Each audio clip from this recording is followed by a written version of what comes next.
All right. Um, we're streaming, so that's all fun and exciting. I don't need this many coats. Why do I have this many coats on? I guess it was kind of chilly earlier. Um, okay, in today's stream, I don't know, I've just been in a let's just make new music constantly and not fix the music that needs to be fixed kind of mood. I definitely am going to have to start doing that in the near future as we approach the Okay. upcoming weeks because I have shows that are coming up and I need to have music sounding better by then. Um, so yeah, but in the meantime, I've just been having a lot of fun with Zebra. It's a hoot, right? Um, anyways, I'm wondering. I want to try to recreate this fun like glitch hop um patch that I use pretty frequently in Harmer. Now I know this can do similar things to Harmer, right? So if I mean, we're on a saw wave right now, right? And then, yeah, we want this to be, I think, also spectral decay. And then this can be, I don't know.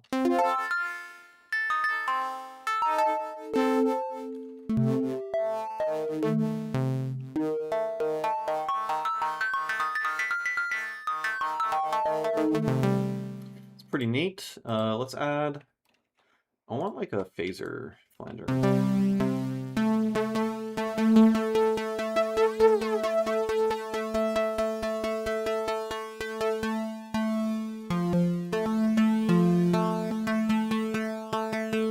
What the fuck does the mode do? Analog emulation?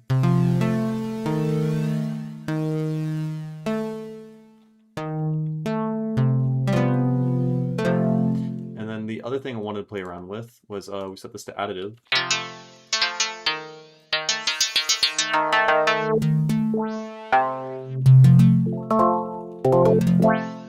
Right? It's kind of cool.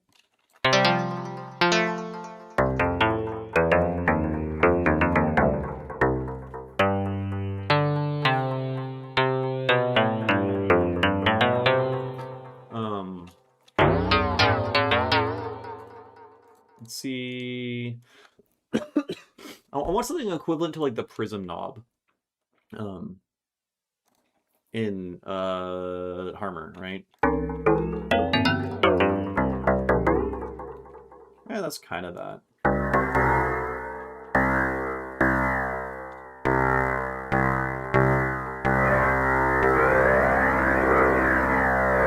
How's noise?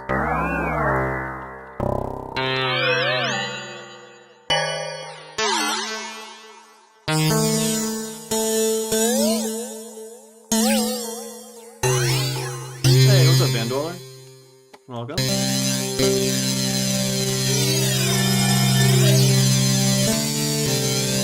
I want to try to recreate this patch that I frequently use in Harmer right now. So it is this guy over here. But yeah, no, it was super, super cool getting to meet you the other day. Was a hoot and a holler. So the patch is this thing here. I guess we want arpeggiator, right?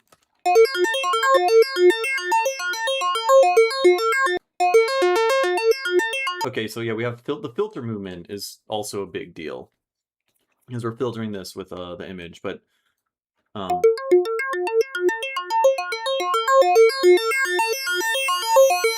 right, it's that kind of shindig. So I guess there's phaser. The phaser is doing a lot. It is doing a lot. Whole bunch of filter movement. And then what's also neat is we can fuck with the prism amount.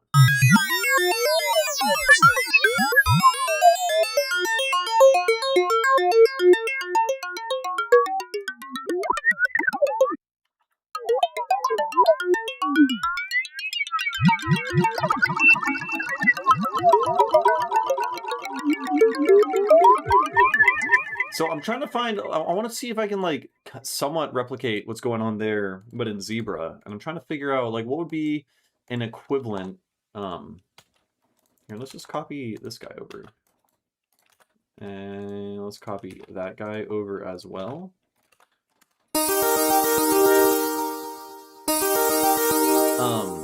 And so I'm trying to think of like what would be an equivalent additive feature. We need a prism, something that effectively is prism, right? I don't think any of these. So here, if we make this go here, all the way over here, you. We're gonna make you like that. Delete all of these. Right?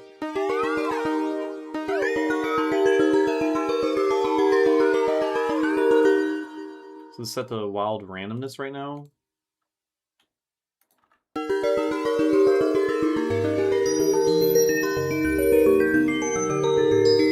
mean, it sounds cool.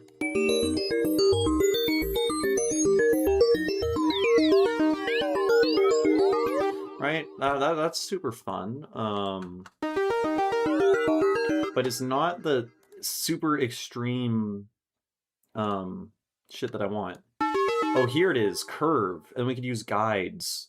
So, okay, how do we do that? We go, let's do guide number 3. And so we can make, I think, I want to say this is probably like Prism, right? Some wonky shit like that. And then we...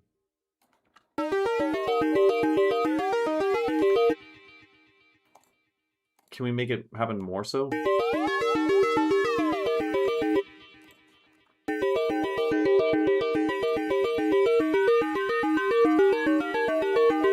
So, okay, is there a way we can modify... I want the like the amplitudes to be a lot greater. This is effectively a prism knob, but it's not.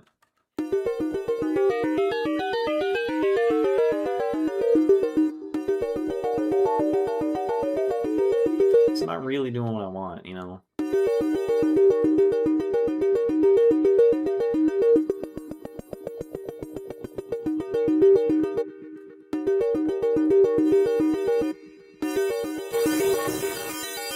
Oh, okay. Okay, bud. Let's turn that off. And let's go.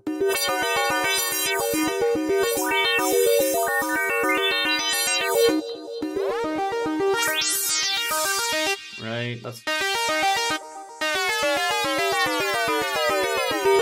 Yeah, I don't think there's a way to make that more extreme. Curve. What if we... Okay, there. What if we delete that? I think you just, yeah, you just double click them.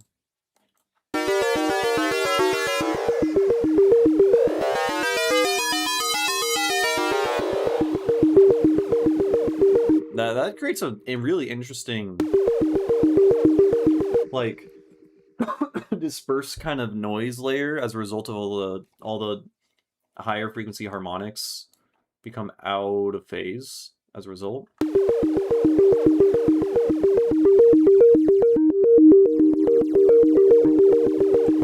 Interesting. Okay.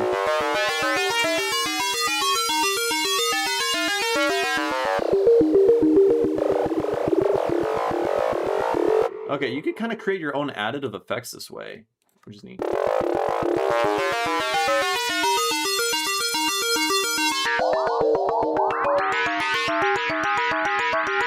Can we map shit to these? I don't think we can. Oh, that's tragic if you can't. Can we not? No.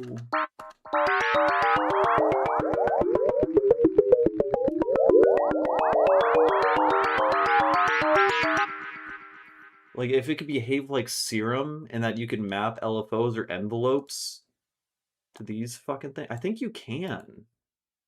No, you can't. You can interpolate between different guides. So wait. I wasn't even applying this. No, I was applying it to this guy. So like if we have this guy, I don't know, we have these two guides, and then we can morph between the two.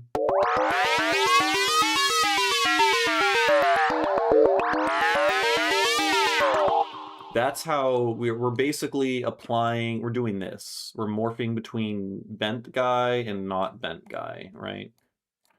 I think that's the limit of how much you can morph it. Let's go to everyone's favorite thing, this, and let's look at guides. Come on, give me, fucking, guides. Okay. Manipulating curves, you have a vector graphic programming, CPU efficient shapers for oscillator effects. Yep, edit button. Guide context menu. Can I map? I just want to know if I can map things to the guide. I don't think you can. I do not think you can. To disable the plot.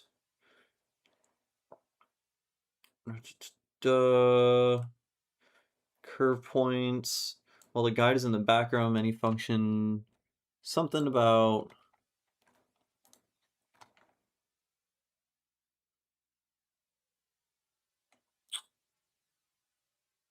Yeah, so guides used for oscillator effects, all that stuff can be cross-faded via morph, right? And so effectively cross-fading between these two guides, you're just bending this. That's all you're doing really, right? Why can't I fucking bend it? Please.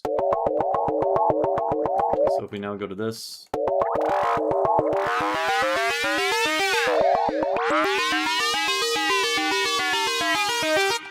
Right? That's effectively what we're doing. Trying to think if there's some other workaround, because I remember watching a Dash Glitch video where he did that. Guide constraints. Oh.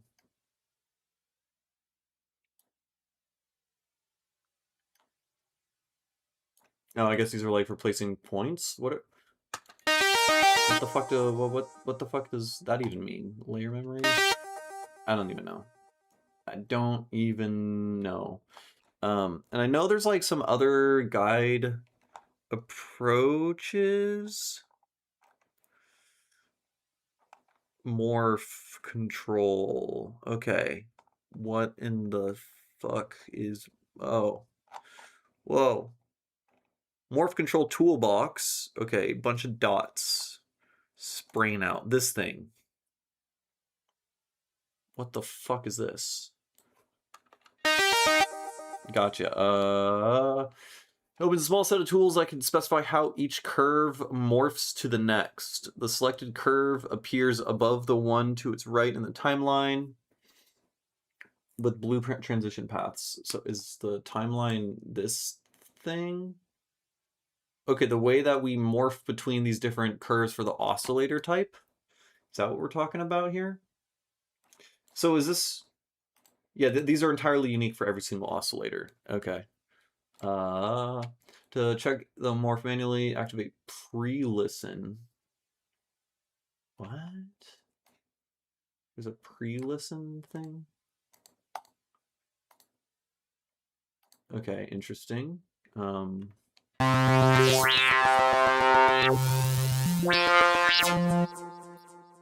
Okay. So we can specify how each curve morphs. How many possible ways can you morph? I thought it was just crossfading every single time.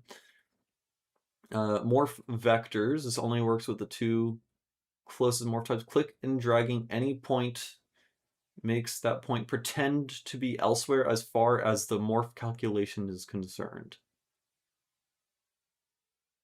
What? Like a point here? Surely it's talking about this thing. we can delete all of this shit right here. And then this guy over here, we go to main.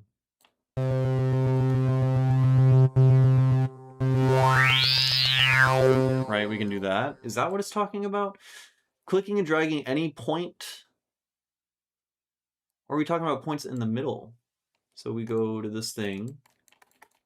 What the fuck do you mean, mate?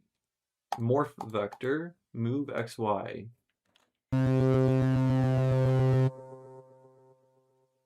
So this is how it's transforming. This is the transformation that it is doing. I don't know what all these extra other lines are. I guess. Oh, there's a bunch.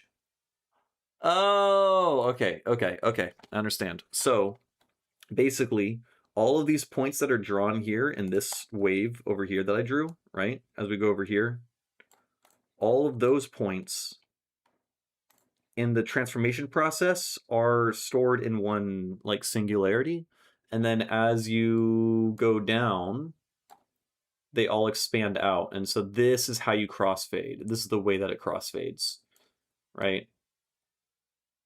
And then there's, oh, what the fuck? Okay, so we got a ease out and in thing, which is changing the way that it does shit. So now this goes like versus, I don't know, something else, right? Right now you hear more extreme on the other end.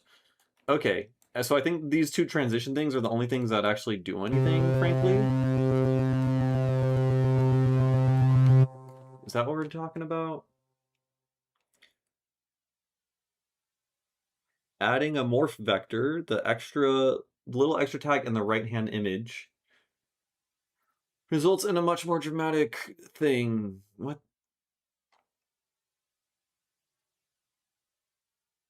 What? How do you do that? Oh, a morph vector? It looks like there's like a little extra line drawn out. A little extra tag. How do you add a morph vector? I want to add a morph vector. Is it something over here?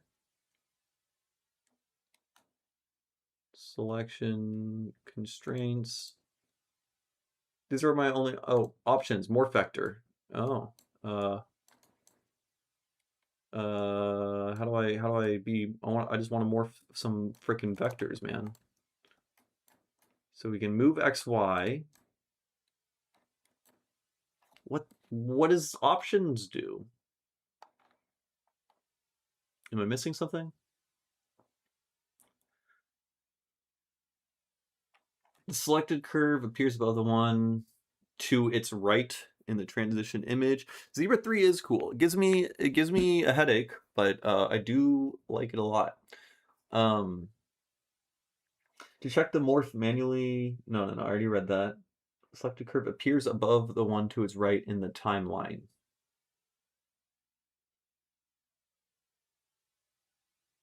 Okay, I get that. I get what it means. So this curve here is above this curve in how it's situated, right? Because this one is literally right here, and the other one is down here. That makes sense. Okay. Now, how do I add more vectors?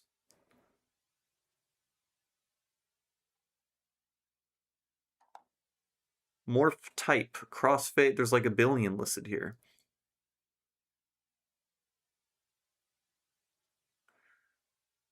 It cannot be set for the final curve. So maybe because I just made it so that there's only two curves, it's fucking weird. What do you mean? What do you mean? How do I add a morph vector? Please. Please. The out in thing, I understand. Okay, maybe we want to add another add modulate. Wait.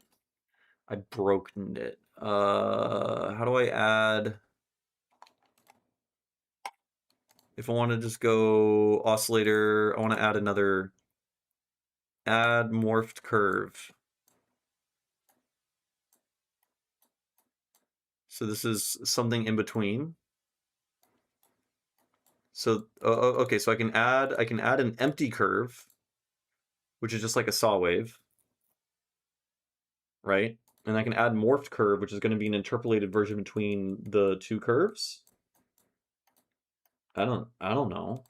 And then now we got these things to work with. And now if I go to this fucking thing, please, please, please, I just want to add whatever the shit a morph vector is. Okay, okay, okay. Maybe I'm just like extremely challenged and can't read. Morph vectors. This only works with the two closest morph types. Okay, what's a morph type?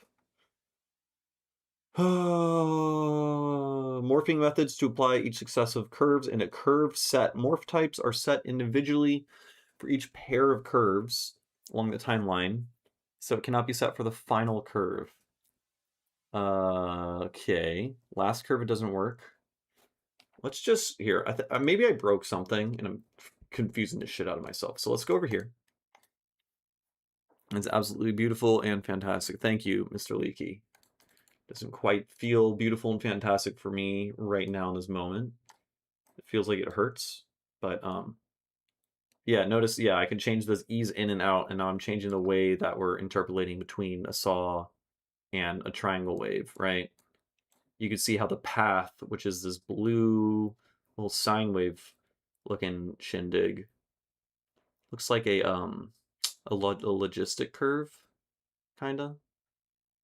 Anyways, yeah, we're able to change that, so that's making this a different curve now, which is weird. When am I going to use that? I don't know. I don't know. I mean, if I could, can I can't right click it. I was hoping I could like, imagine if I could fucking put LFOs on that, you know? Transform the way that the wave transforms and then put like a spellbook on all of it and just make it transform, make all the curves constantly transform, but apparently that's not an option, which is really disappointing if that's the case. Maybe they'll add that eventually, I don't know. Okay. So morph types are set individually for each pair of curves along the timeline, so it cannot be set for the final curve. So each pair of curves, which is to say, I think, like between fucking this thing and this thing, right? There's a unique type of curve. And now between these two, okay. So when I've clicked on the first wave, it's showing me the interpolation between the first wave and the second wave. First one here, second one on the bottom. When I click on the second wave, then it's the interpolation between this one and the next one, right? That makes sense. And therefore, the last one isn't going to be displayed, right? Yeah, if I click on the last one, it just brings me out of the morph menu. Okay, I understand that now. Weird UI. Morph types are set individually, cannot be set for this. So there's crossfading, which is no actual whatever. Morph type. Oh, I click on this fucking thing. Okay. And it's set to peaks and valleys for each. So peaks and valleys connects high points to high points and low points to low points. Is the default setting. Right. Okay. So like here, let's set this to fucking additive mode. Ever try putting spellbooks upon a Murphy bed? There's no knobs on the Murphy bed for me to apply the spellbook to. All right, point by point. You can do crossfade. Right, and then now let's go peaks and valleys. It's a little bit different, mildly. Here, let's edit the second one, so it's just number 2. Why are you like that? I just want to click and drag fucking points over on shapes, edit. Is this what? Oscillator 1? That's the curve I want.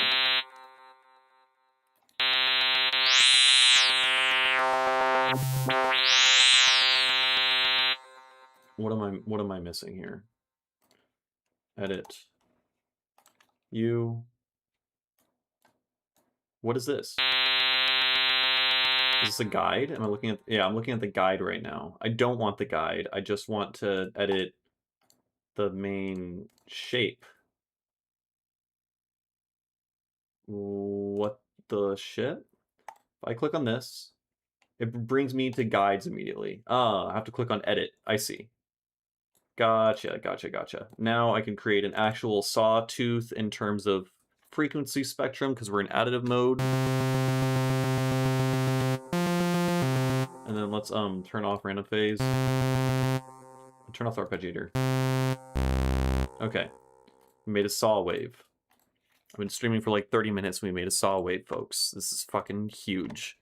All right, let's go back to you. So we're exploring different types of morph modes, types of morphing, right? So you can, close as X, for instance. That sounds like that, and then we do point by point. Yeah, totally different. Totally different.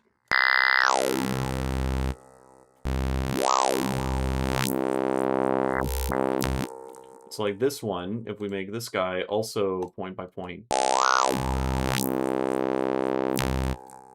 Crossfade. Crossfade is probably going to be the most boring. It's literally just going to change. It's just going to adjust the amplitudes of the partials to make this wave crossfade into this one, right? These are all boring. Would have expected.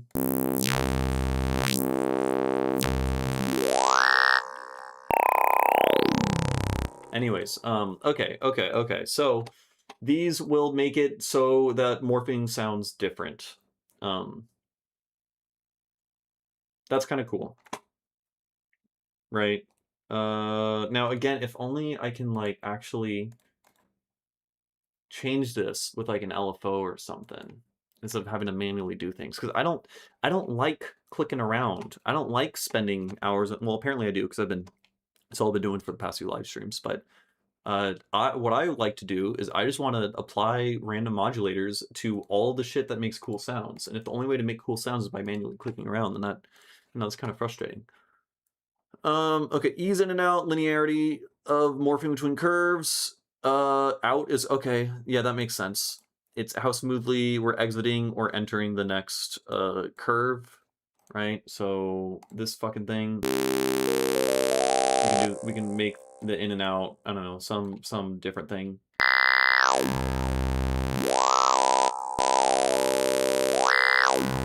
I mean, ultimately, it's like changing the imagine I'm like linearly moving this at a constant rate. If I like adjust the out or whatever, it'll be effectively like if I'm changing the rate at which I'm moving the slider.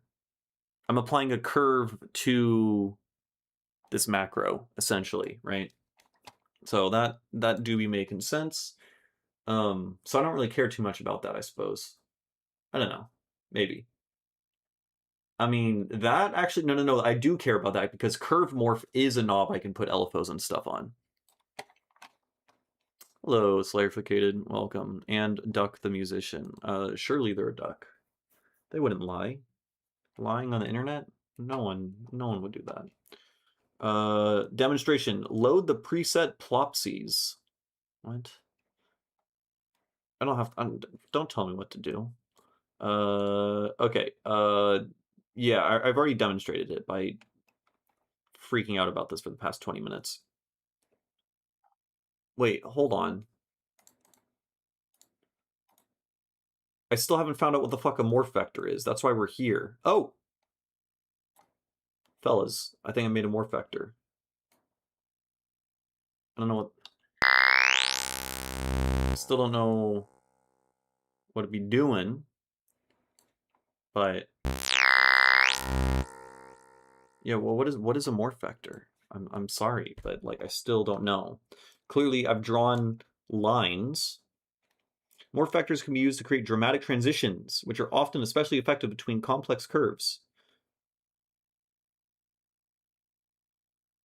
Do I have to do more than one?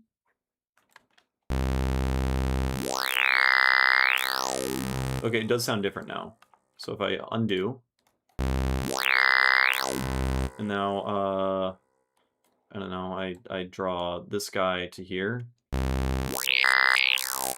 Does it sound different? I can't fucking tell, man. Okay, let's just go to this guy and make this sound better. We edit you. No, I want to edit you, not the goddamn guide. Thank you.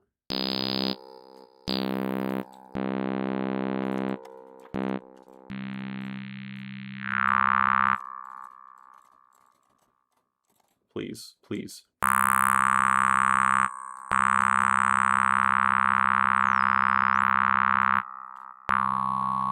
Okay, so now we have this kind of thing, right?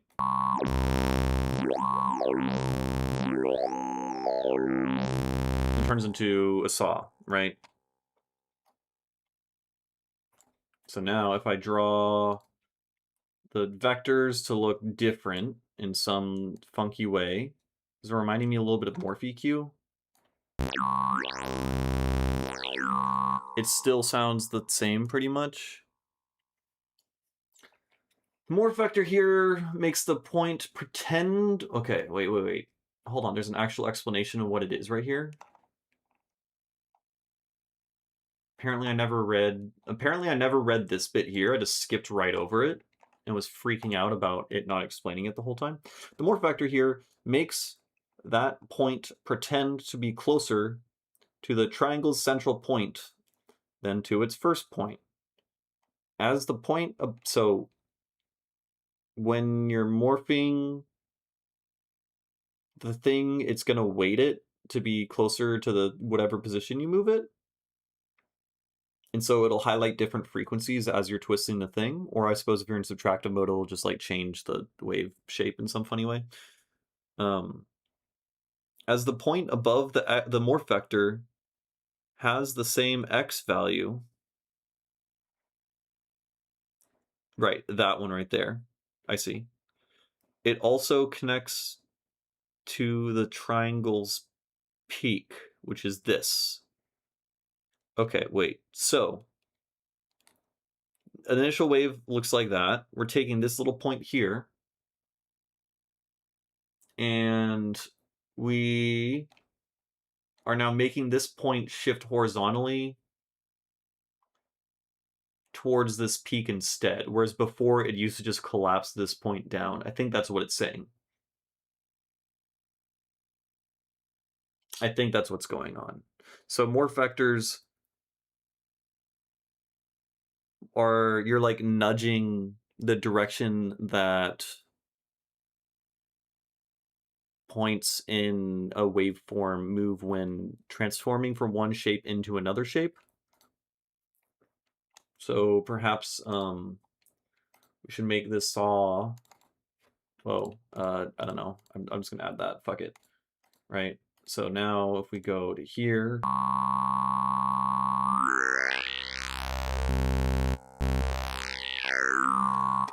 that's a weird sound. Look at the fucking the spectrum. That's crazy. Here, let's delete that. Move this. You go over here. So now,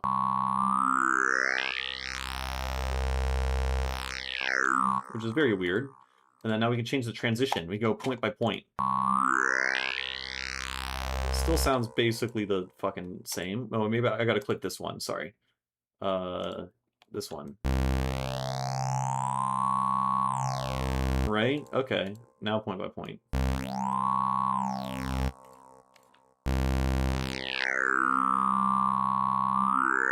So right now it's set to... Okay, I think I understand it. It's set to closest x values. Oh, okay. So this point is going to split off into all of these other points, right? But if I add a morph vector... Oh! I understand everything. It all fucking makes sense. I get it. I get everything now. So this morph vector, look, I'm pulling this way. I'm influencing this point to transform into all of these points in the transformation process. I pull it over here, it goes the other way. That's all that it is. So you're just using this to influence how you want different sections of the waveform to collapse into different things. And all of these different transition modes are now going to map different things to different things, right? So if I take this guy now, it doesn't do anything. That's cool. Everything, I don't know, this first, what does point by point do? I don't know.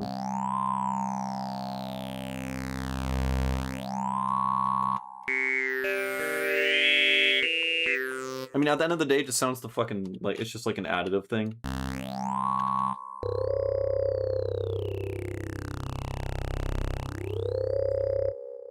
But it's kind of neat, peaks and valleys. Some of these sound the same, but, you know, use a different waveform, it'll probably be better. And then, yeah, crossfade is literally just a crossfade. Right.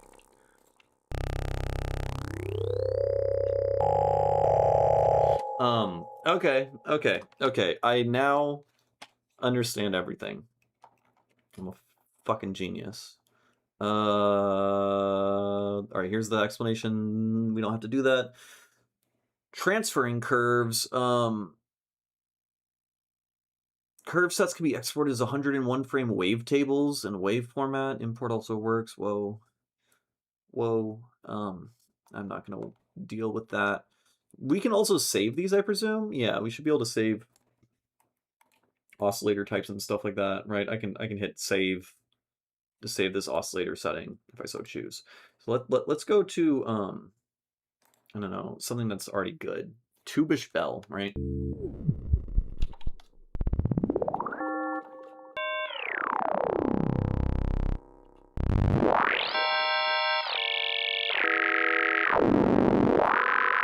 Right, and then we can like change these to different things.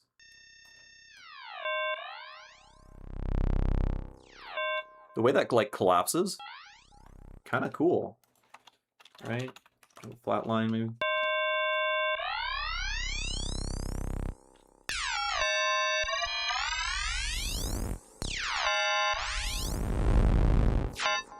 Neat, and then we just make this less good.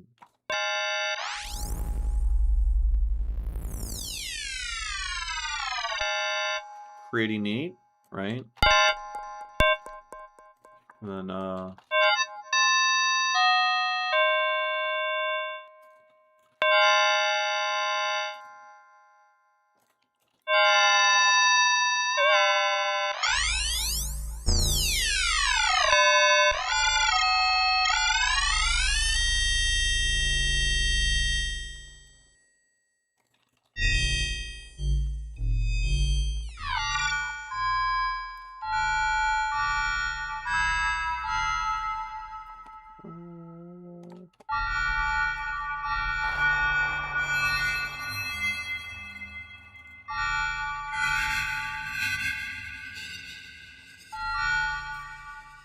hey, what's up, Max?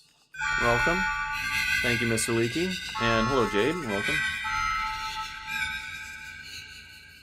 I'm just trying to figure out... the stream is literally just me reading the Zebra 3 manual and trying to figure out how the additive features work, because the shit is super confusing. So what were we just doing? We're looking at this, and we're wave shaping between these different things. We can change the different morph types. So if we go closest X and Y, yeah, these nodes are now mapping to different things. I can add these curves. Yeah, look at that. I can be like, hey, go over here. Though interestingly enough, I'm applying a vector, a morph vector to this node. So I'm trying to tell this guy, hey, I want you to map over here instead, right? Which changes the sound entirely, right? Because now we have one partial going down to the low frequency region, so now it sounds way more muddy as I'm twisting this, right? But for some reason, like if I bring this even further, then the neighboring partials also get influenced. So I think the morph vector doesn't just affect this one node, it affects neighboring nodes as well, which is confusing. See, that's a massive difference in sound. And like I can like make this as well.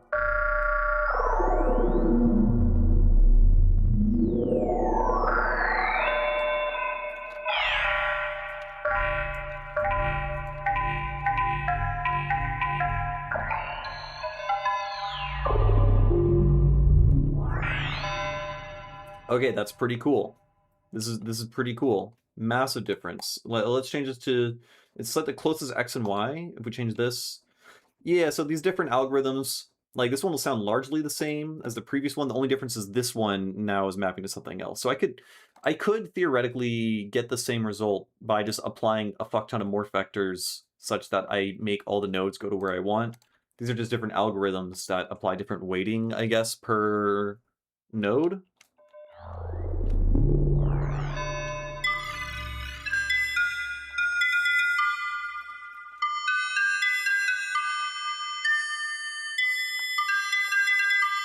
Sounds like it's very gamelan sounding. I mean, it makes sense because it's a gong.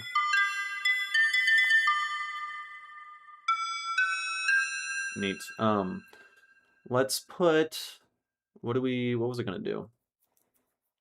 I was gonna take, I don't know, an envelope, and then let's put you on curve.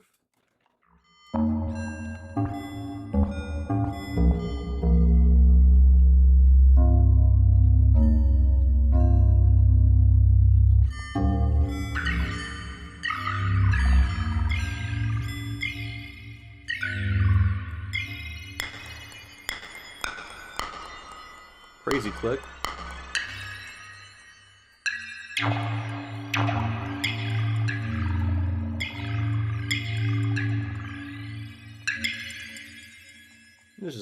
It's just nuts. The zero wavetable feature is tremendous and confusing. I assume we can get audibly close results with simpler oscillation. Well, close results to what? But more precise work with effects. Yeah. It's like you can go as deep as you possibly want with it.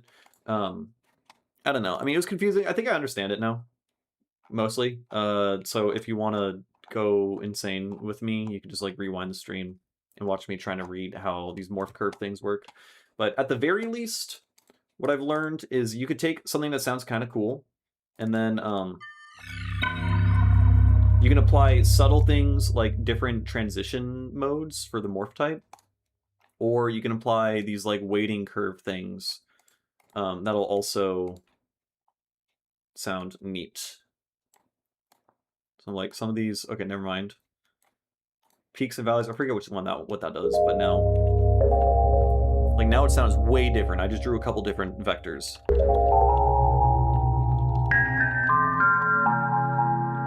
Sounds crazy.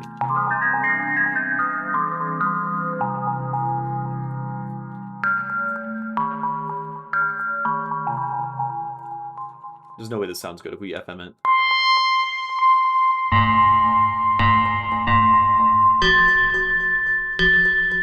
This is fucking painful.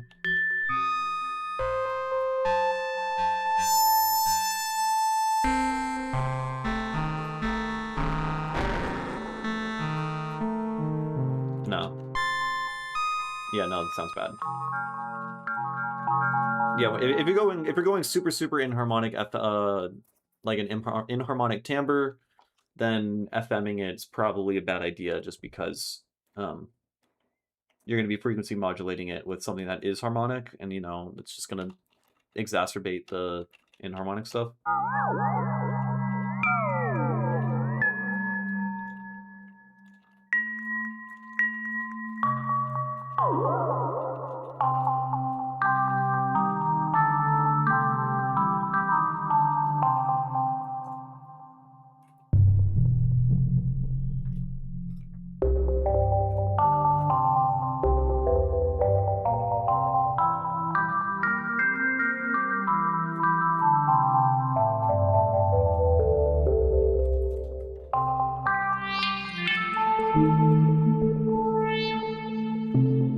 Anyways, this was not at all. What was I trying to do again? I was trying to recreate this Harmer patch, right? So the Harmer patch is like,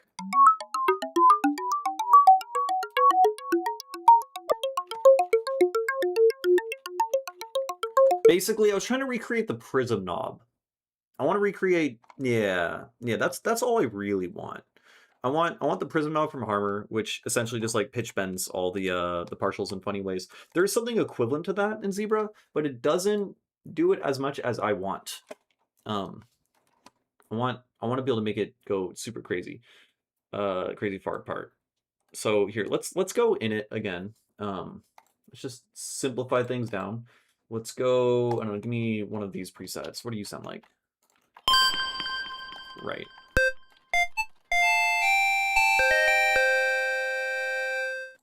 Oh, right. We have a flat line on it, which is bad. And then,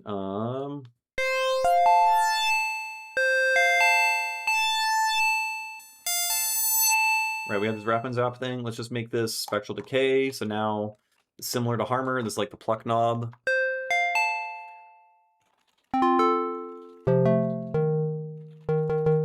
And then we can change, it is using guide number 1 as the envelope. So the pluck knob, like in Harmer. Okay, Harmer is more powerful in that you can create your own custom curve for like every single imaginable thing, where I think you're limited to only 3 guides in Zebra, which is kind of lame. However, I don't think I've ever like personally tried to make anything in Harmer with more than 3 guides, so I should stop complaining.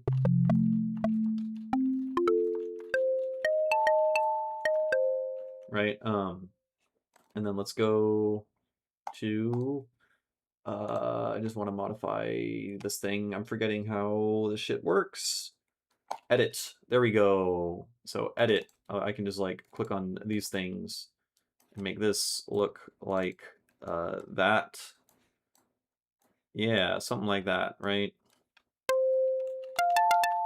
And then make sure this is set to additive.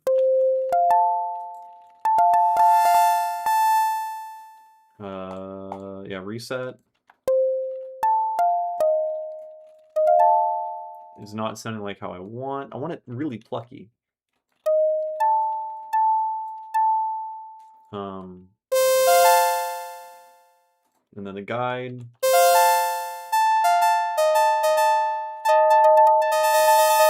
Okay, and if we want to interpolate between plucky and not plucky, we can set this guide to be like that, and then this guide like that. And now if we morph this, right, right now this is set to curves. This is now morphing between guide 1 and guide 2. Guide 2 is at the top, right? So it's interpolating between these two little bendy guys. We can even make these more extreme.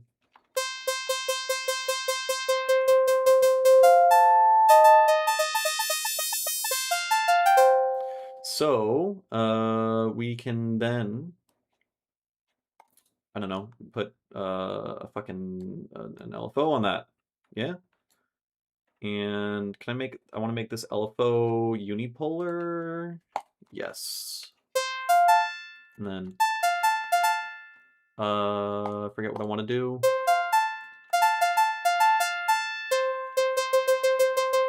So it should be changing pretty dramatically.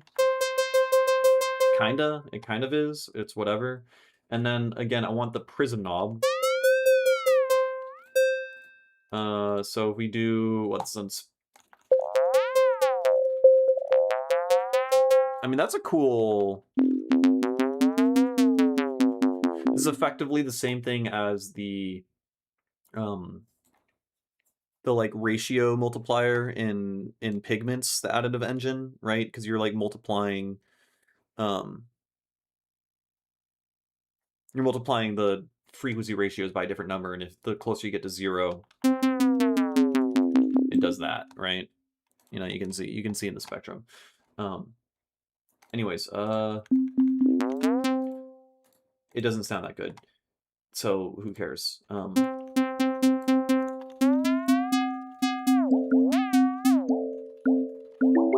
Oh, that's a cool...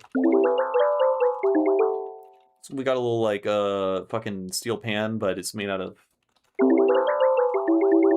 like water droplets. I love that. Hold on. We're gonna turn this into a preset. Let's make it spicier slightly by, I forget, I think mod effects, yeah.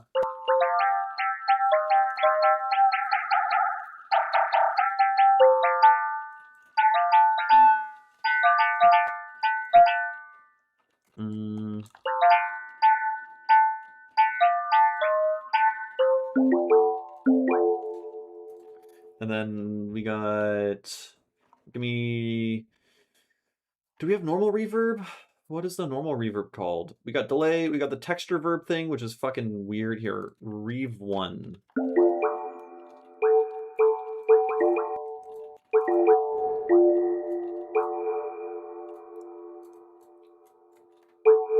See, I don't like that. Why pre-delay is set to 0, yet it still has an obvious pre-delay, right? Like what's up with that? Very weird. This one's better.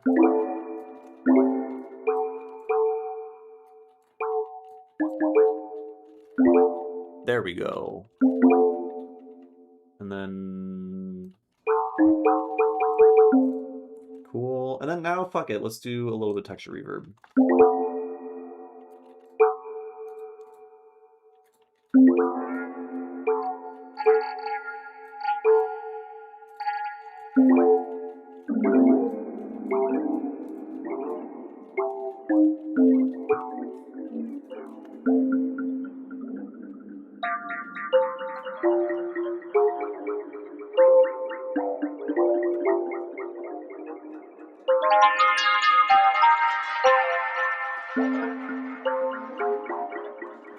Make the texture reverb. I keep wanting to make the texture reverb work. It doesn't really work in these patches. It works well for like doing large like mud pie sound design stuff, but yeah, pre-delay, it creates probably distance as in lexicons. It creates pre-delay for early reflections. Well, I would just expect pre-delay when it's set to 0 to be actual 0 for both, but it is vague as shit, and a lot of knobs aren't explained. So like if we go to, here, let's just go to reverb. Gib,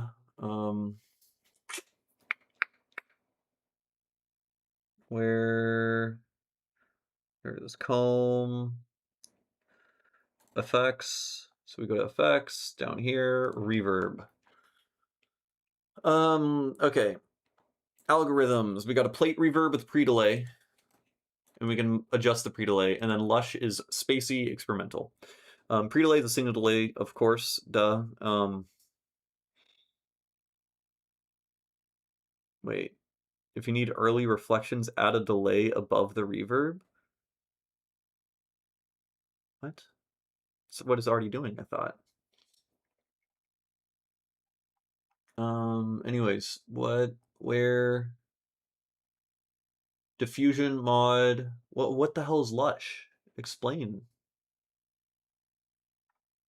It's just spacey experimental. Lush, is there more? Okay, this is all we get to know about lush. It is spacey and experimental, and it has diffusion mod. So in lush, diffusion and mod does something. Sounds fucking cool.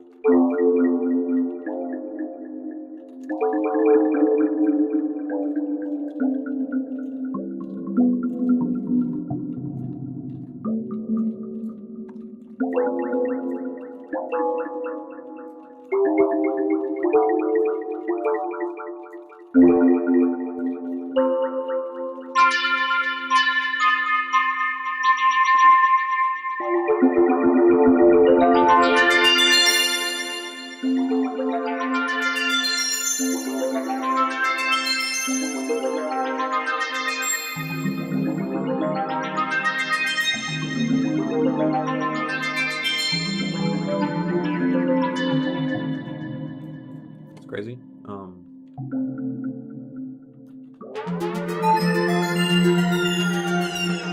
It's pretty cool.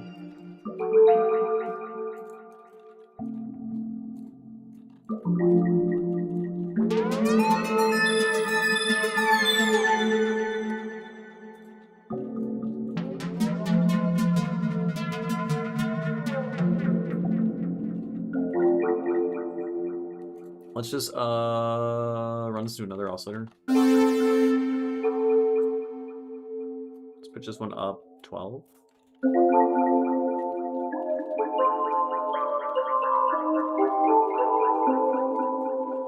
cool. If we make this additive, we can add noise. Just make it a little blurrier. Let's make this, can we make this a triangle?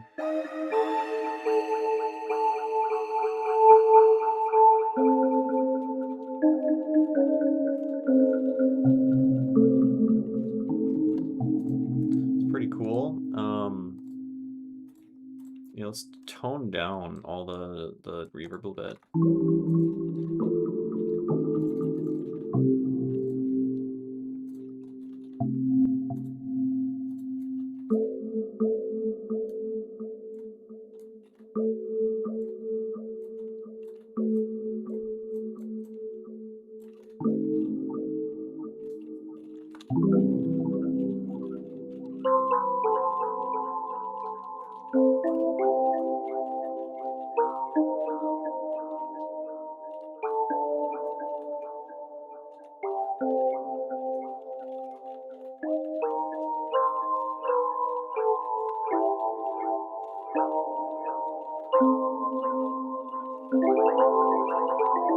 I like this a lot.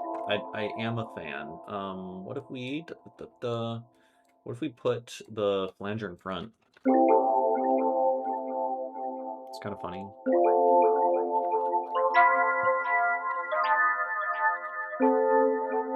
All right, I like it. Let's name the frickin' preset. How do I do that again? Help me. Save. It's kind of like a steel pan. Steel pan, but it's bubbles, not steel actually. It's a bubble pan. Cool. I guess we're gonna do another thing. Wait. Let's undo some of this shit now. So we have this now. Right?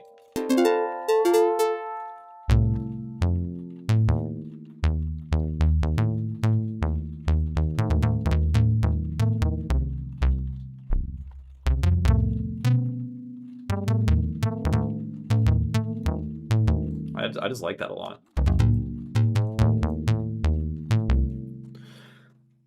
It's just got a cool sound. What do we then put this into? I keep wanting to wavefold everything, but wavefolding on additive stuff is probably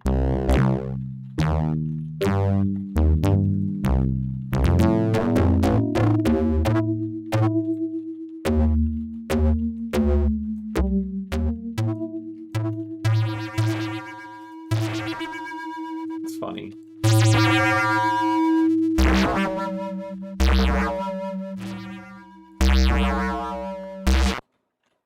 Whoa. Whoa.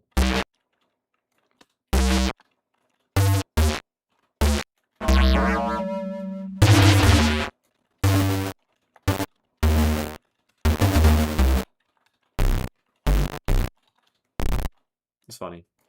Center clip. I think it's like akin to bias, but for whatever the wavefolder is doing.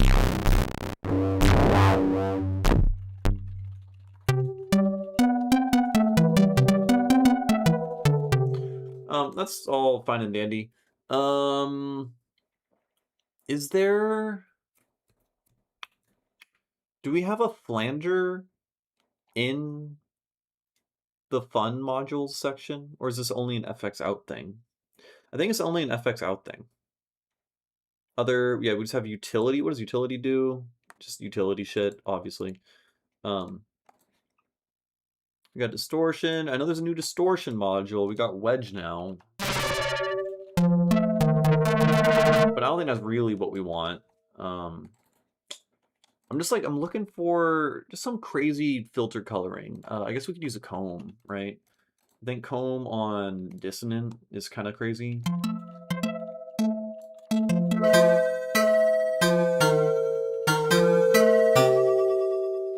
But I didn't want it to actually create harmonics. I just wanted to color shit.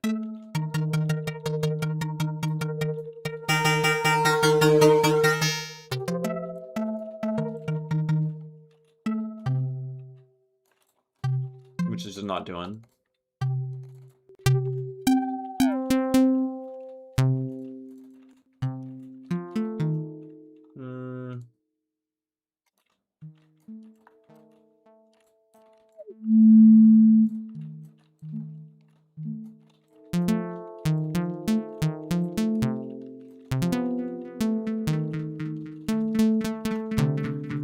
It's not really getting what I want. Again, I'm trying. I want something similar to fucking Harmer's phaser.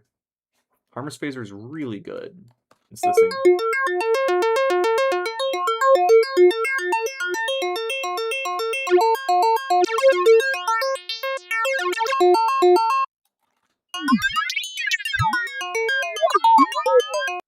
Maybe it just can't do it. Maybe that's just something that I just want to use Harmer for.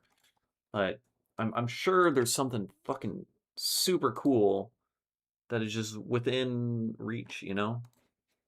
But I don't actually.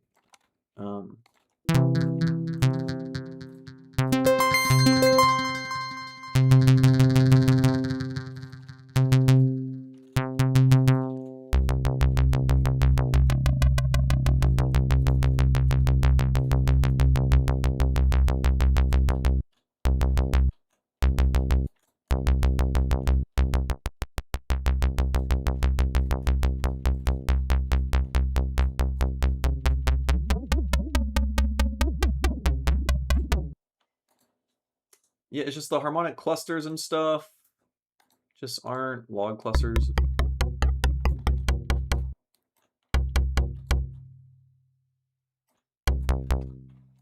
What's going on, Spectral K?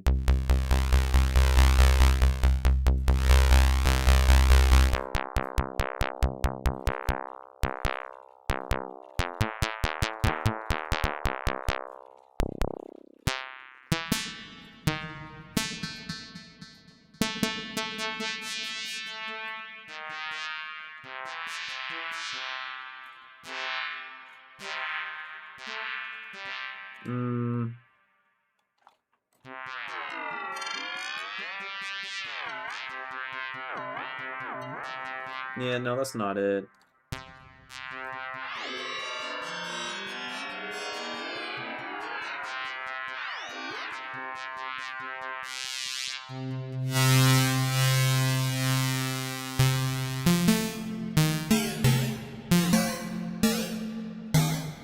I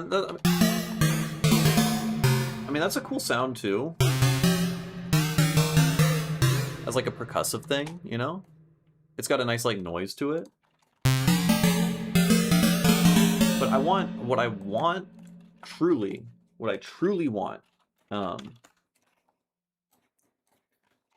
Let's get Harmer. And then Harmer. I want something like, oh, that is kind of what it's doing.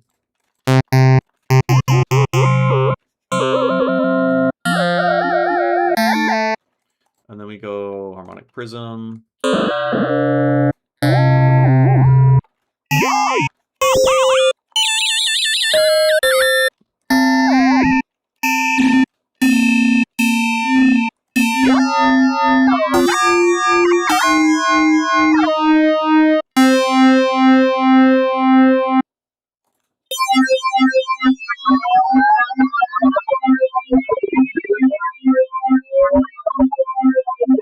That's the shit I want. That's what I'm looking for in Zebra. So I think what we need to do is we need to have explicitly very few partials playing. Because that's when it's really spicy, I think. When the phaser in Harmer is isolating just a couple partials. So how can we do that?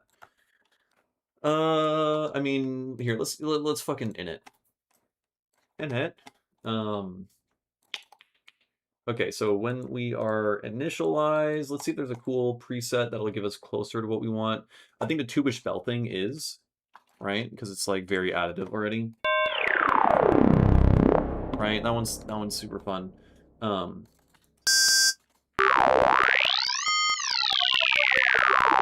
So what I want is, I guess we're gonna create. The fuck is distribute? Okay, I think we're gonna want to add a couple curves. And then these curves here, we go to edit mode, are gonna be super fucking wonky and crazy. Now, how do we want this? I think we want everything initialized just at the frickin' bottom. Let's learn how some of these tools work. Okay, that's how these tools work. Cool. And then we can just like hit it with one of these and then one of those. Right? And then some of those.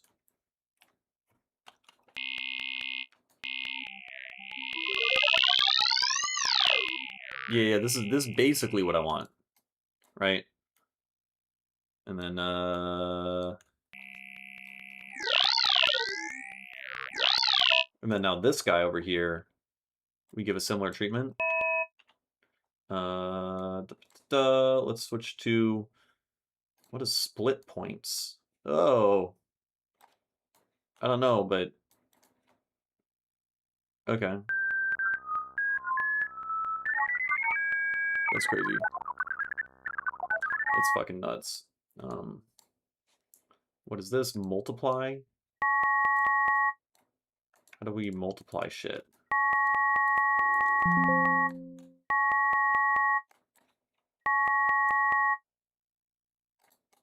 I don't know what I'm doing, man. I should probably look things up. Handle rotate. Oh, it's changing the curves. It's just these are really short points. Gotcha. Gotcha.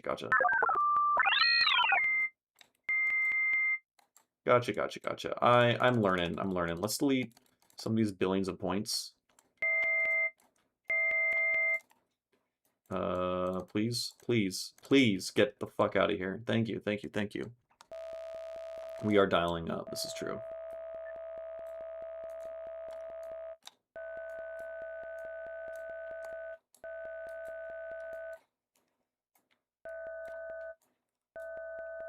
Okay. So now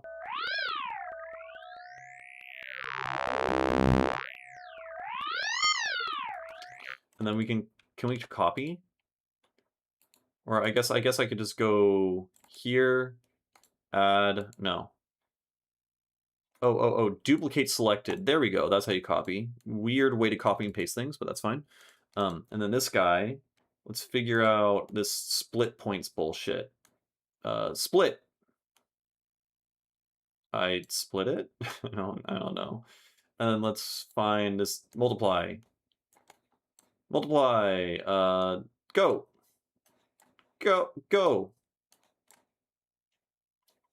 Multiply. I don't know what I'm doing. What are we? We're in the editor right now. Editor. Okay, there's a billion things. There's a bajillion things. We were just here earlier. Get me to the thing, please. Oh my lord, my brain. Everything hurts. Easy editor, graphic editing, oscillator editor, toolboxes, drawing toolbox. Yes.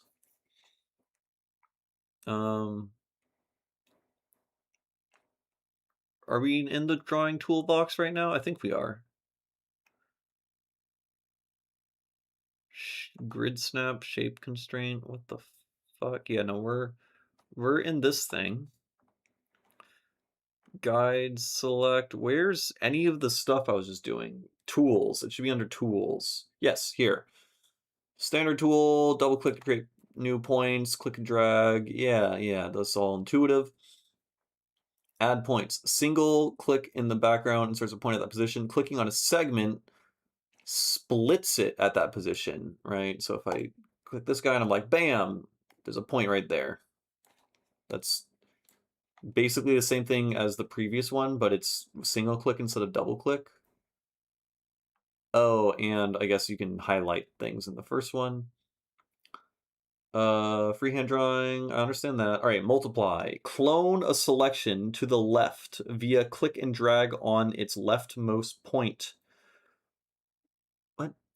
Or to the right via click and drag on his rightmost point. And you'll need to drag at least the width of the section. Multiply. Oh! Look at that! That's pretty cool. I did it. What does that sound like?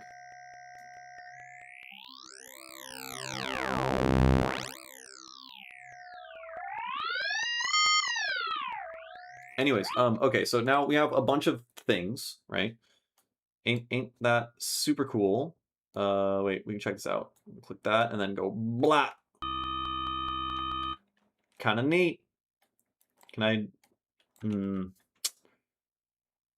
to think if there's a way I can multiply, but with like a greater distance in between. I guess I could add a point here. And then multiply this section. Aha! Pretty cool. Pretty neat. Except this is extreme as shit. Is there a way to scale? Can I like... I wanted to like bend it upwards, you know? Something like that. And then these guys are loud as shit. Okay. Anyways, the point is we have a bunch of shit doing whatever, right?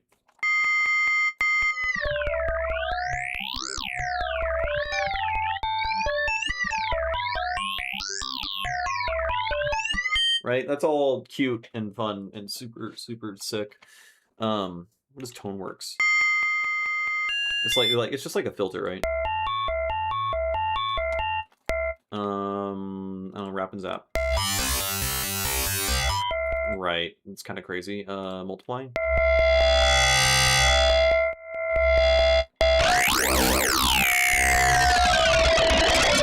Okay, bud. Yeah, so now shit's getting crazy. Let's take LFO. LFO, go on curve morph. Yeah. And then uni, and then make it all like that, and then we turn off wrap and zap.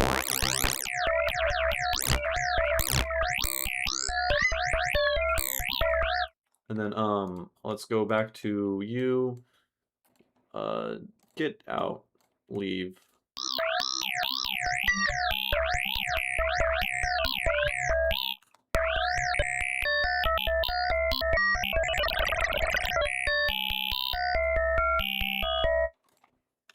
All right.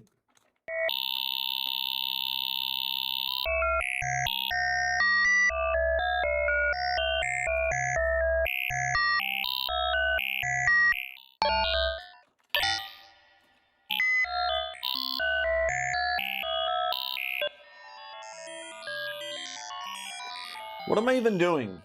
What am I doing here? I still want this to sound... I don't know, not like that. It is just kind of a bunch of different crazy additive stuff here, right?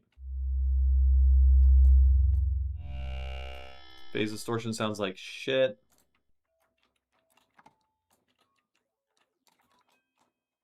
Why? Oh.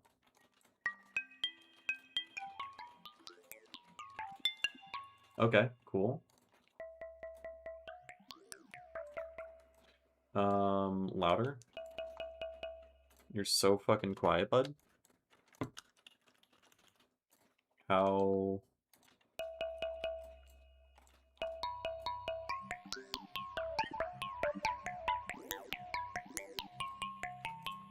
Okay, and then, I don't know, distortion. That's a really nice sounding distortion.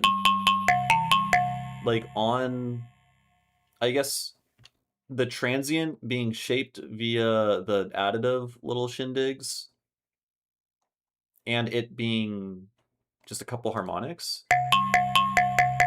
I just really like that.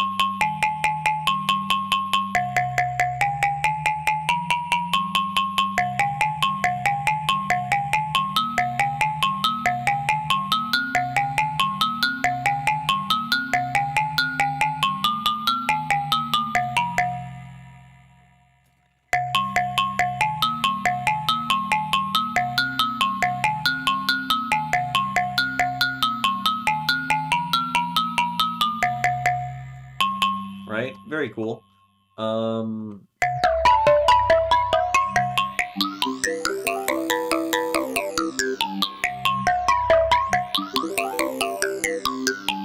Now hear me out, hear me out, hear me out.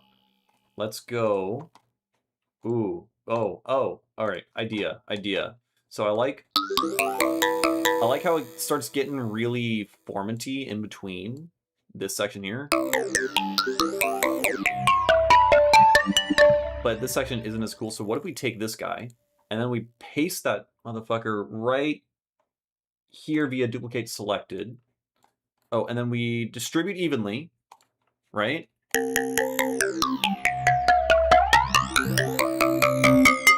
Right, and so now we're entering the same shape, but from different waveforms, which sounds cool. And we can also go over here and then change the transition process to like this thing. And then we'll change this one to like this thing. And now...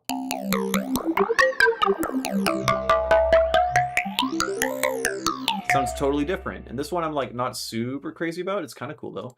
But we can like make this do point by point instead. And you can even see in the spectrogram, right, when it's on point by point, we're making this node here collapses into like almost all of them. And you can see how the high frequencies all come from the top note, right? Like you can see, you can fucking see it, right? It's right up there.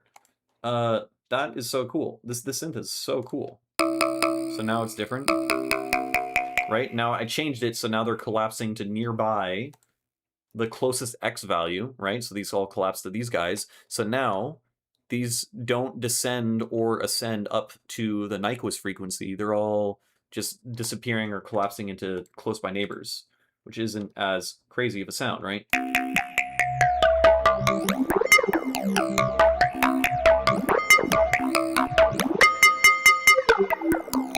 This sound is kind of sucky. Let's just edit this one. This is fun as shit. Undo. Why do you sound so bad? What is the source of you sounding bad? I mean, we could probably...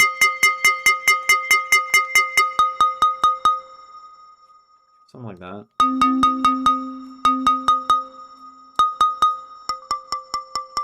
Yeah, that's better.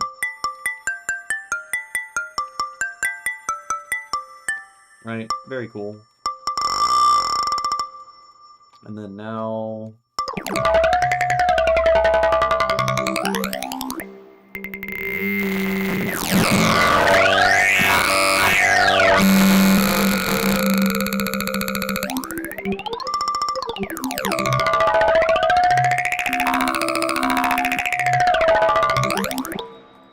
pretty cool. Let's put the distortion within this. So when distortion is on FX out, it gets the entire output signal is applied to it. So when you're playing chords and like the release from previous notes, all goes into here. But if you put distortion here, then it's only being applied per note per oscillator, right? So now it's just shaping.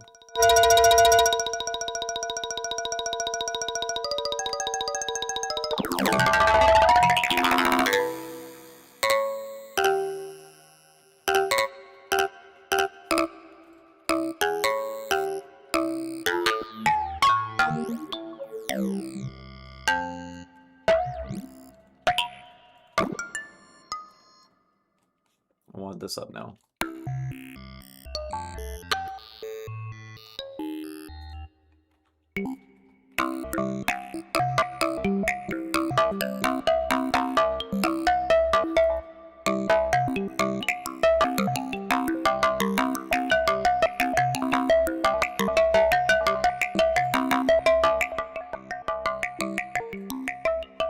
And then now let's put flanger on this.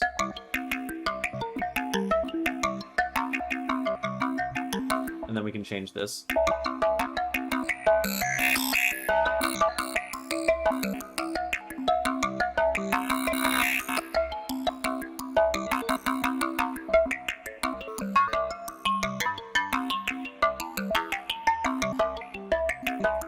This sounds fucking sick. Do we want to add anything else? I think I'm ready to save this preset because I want to actually start making music because I titled the stream like we're making glitch hop or something, right? And I've done nothing but read the manual for the synth.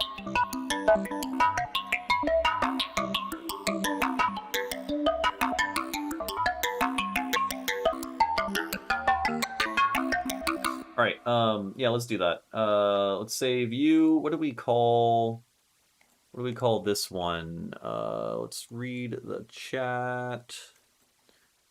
Da, da, da. Super rad. Blowing the Bryans. Blowing. Yeah, the Brian blowing. Yeah, that's pretty good. Yeah, that's fucking awesome. Okay, we're making glitch hop, which means we need drums and stuff. Why is this outputting a noise? Whatever, it's the flat line bringing it out. Make a theme song for Brian and Michael. Like, wait, actually the name Brian this time? Or are you just saying Brain and Michael? Here, we got it. Here, we got a kick drum. That's a short kick drum. Yeah, that's a good kick drum.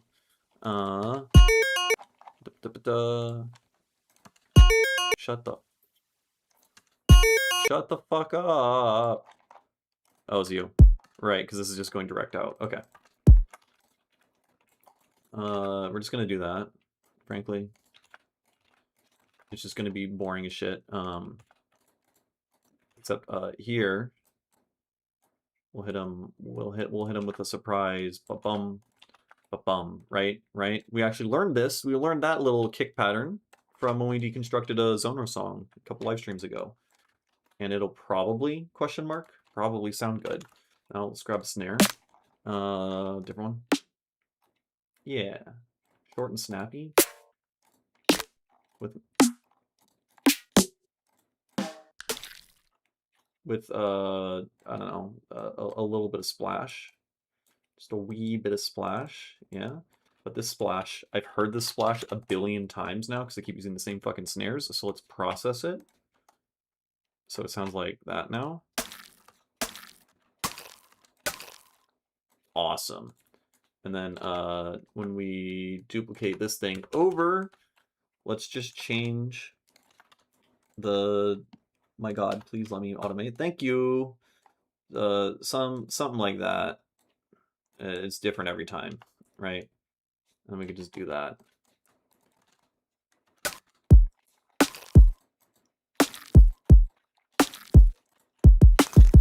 That one sounds too similar.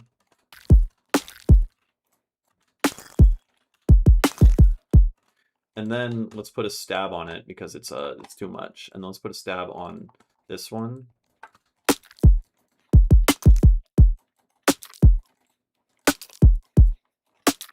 A little bit less. Okay, cool. And now let's get a hi-hat. I need, by the way, someone give me a tuning, some number between like 1 and 30. No, not 1 and 30. I don't know. 6 and 30. Whatever that number is, we're gonna try to make something out of it.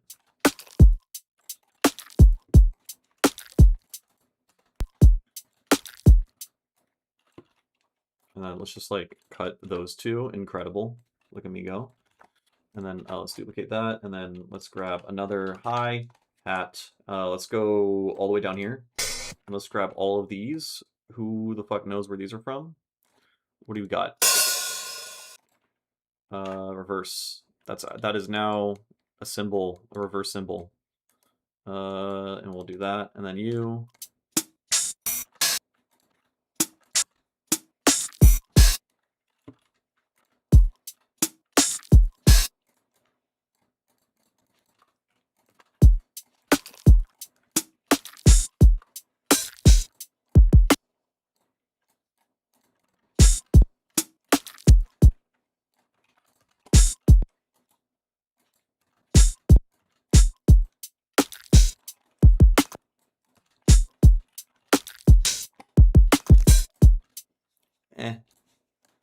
And let's go down here. And then take these.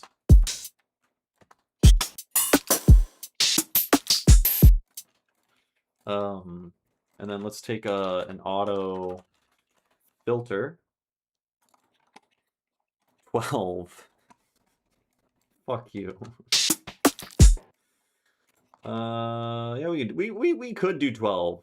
I would be mixing it up.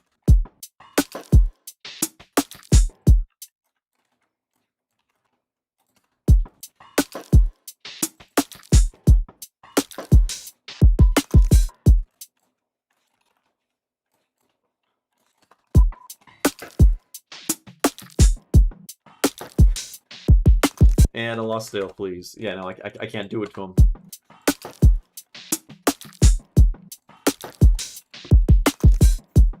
I like that little the tone that's getting created via the ring mod.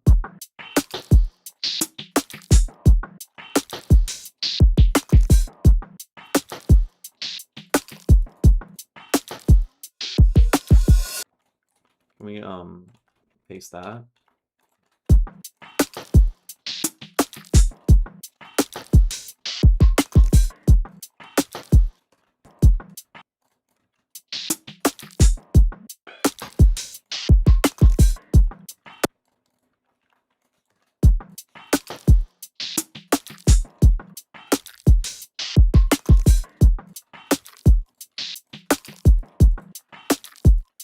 Yeah, I don't want it to be too loud of a thing. All right, someone give me a number, a different number, pretty please. I could try a very pious. What does pious mean? Pious. Pious. Oh, just devoutly religious. What's a religious number? Right? I mean, I don't know. All the hippies I know are crazy about just repeated numbers, right? They're like, oh my god, the number 22 means I don't know, good luck or some shit. No, I'm not doing that. I need more more drums. Yeah, let's take this guy.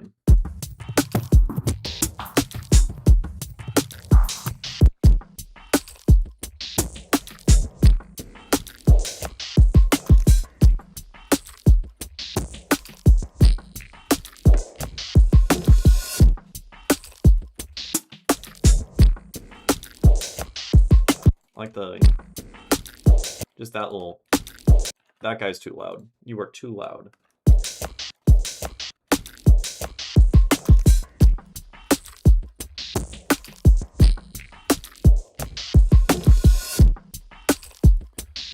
All right, 21 it is. 21.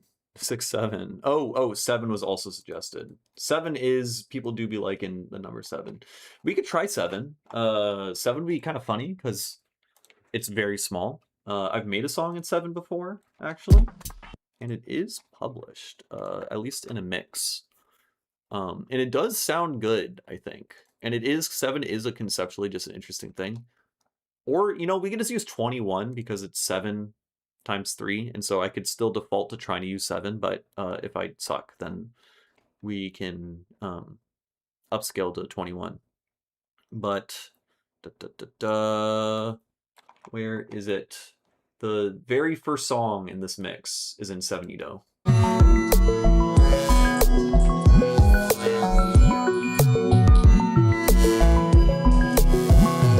But I like 21. I've been trying to get good at 21. And it still fits the 7 thing. We could stumble upon dangerous and discredited numerologies with such numbers. However, in this case, and for the sake of our piety, we will be safe. Numbers that are both dangerous and discredited. Gotcha. Okay, I think I don't have 21 loaded in here, so let's find... Yeah, right. I need to import a tuning directly into Zebra if I want to do the thing. So let's go downloads, 21 divisions of an octave dot tune. Do I have that? I don't. Oh my god. All right, folks, we're making tuning files.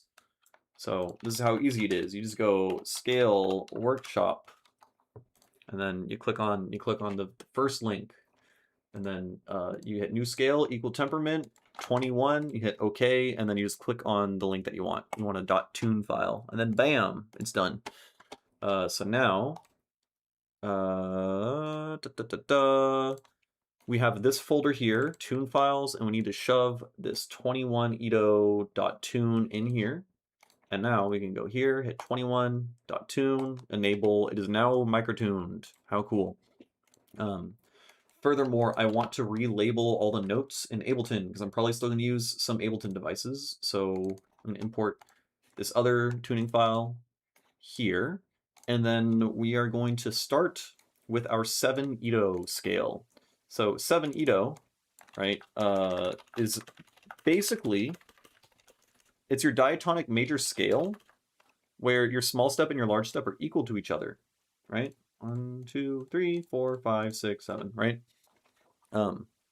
So it structurally is like really foundational, honestly, for like tuning theory, microtonal theory, scale theory, whatever, right? 7 can lead to beautiful or dangerous places. For example, 7 times 3 is pious, yet 7 cubed is possibly quite deadly and misleading. Oh shit. Oh shit. It's leaky. Bringing it way back. Tying things full circle. That's nuts. Yeah, you don't want to exchange the multiply sign with the caret. Very dangerous. You don't want to go into that territory. Okay. So we're in 7edo, basically. By playing these notes, I'm in 7edo. Yeah, deep lore, exactly. Oh. Okay, it's gonna sound random every fucking time, but let's go.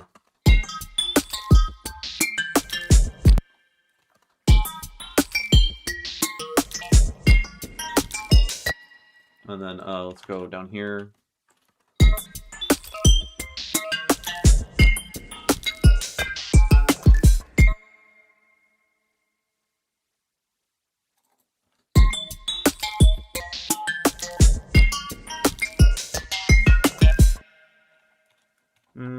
We'll do that over here.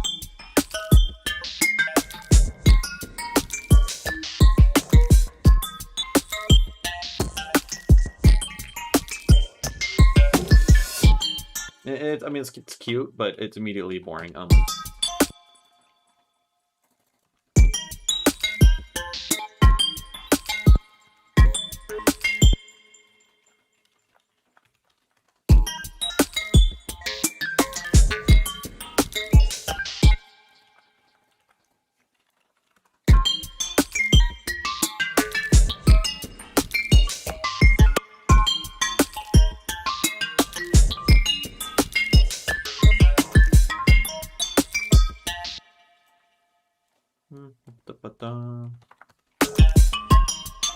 And then let's take this and let's record this out.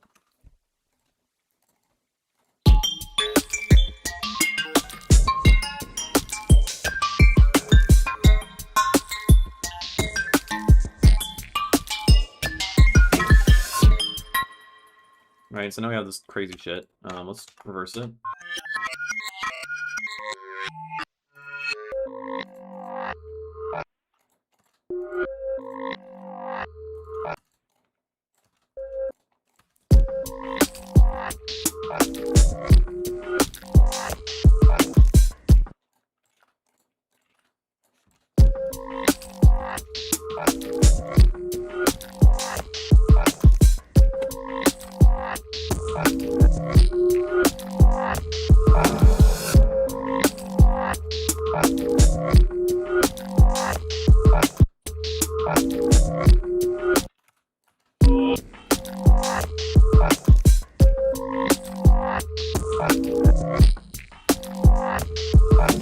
I mean, that's a thing. Let's just keep generating like little sound ideas and stuff.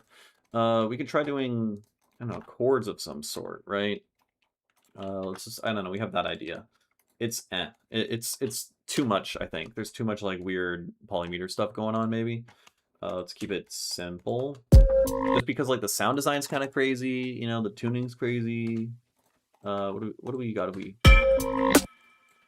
So this is a neutral chord.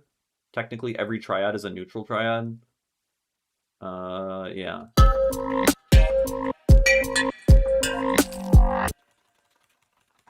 Da, da, da,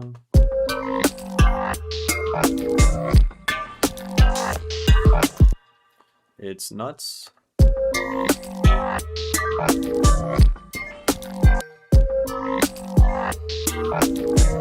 Did I? Oh, I did. I did name this patch.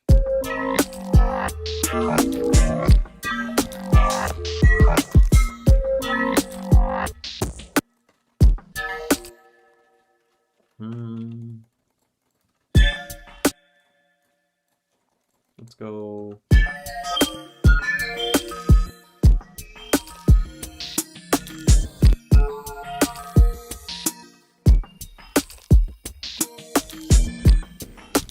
Let's go.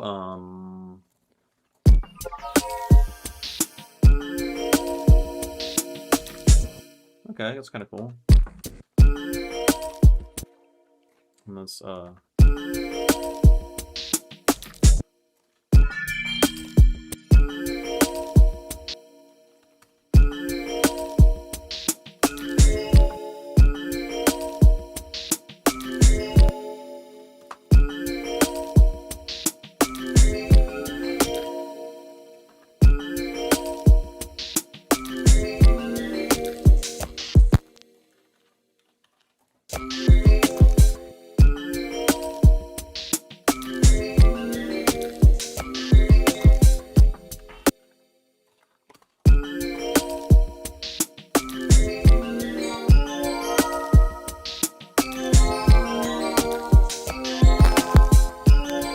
destroying my CPU with this patch. Why? What am I running in this? We got flanger. Just the additive thing. Do we have any other crazy shit running? We have the harmer thing. That thing's kind of crazy. Let's delete that. But like, there's really not much going on. So... yeah, what the fuck? My god. That's annoying. We haven't even done anything yet. Let's give this as much error compensation as we can. Why?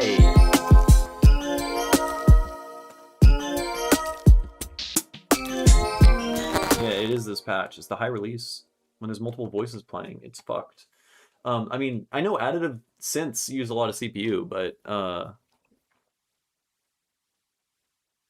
don't know, it's disappointing. Shut up, man.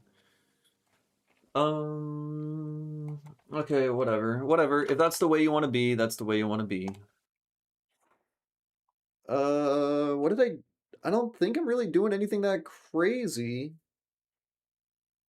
Maybe it's the curve morph. I mean, there shouldn't be any curve morph on it. Right now we're just playing a fixed wave, right? Come on. Come on, freeze it, please. Thank you. And then now, unfreeze. So stop.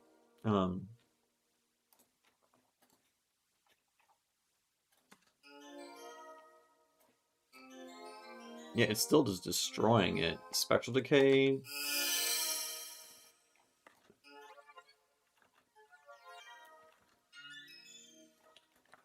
It's just wild.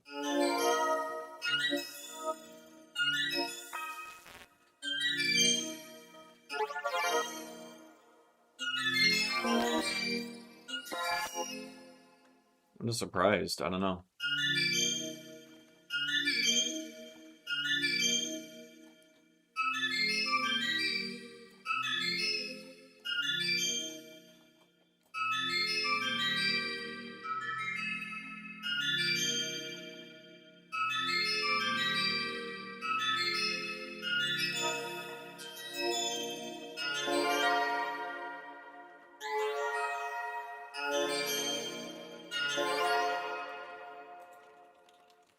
Spellbook. When in doubt, just use a spellbook. I like spellbook automation more than whatever the fuck else is going on. Frankly, let's delete that. Configure curve morph. Yeah, and then da, da, da, da.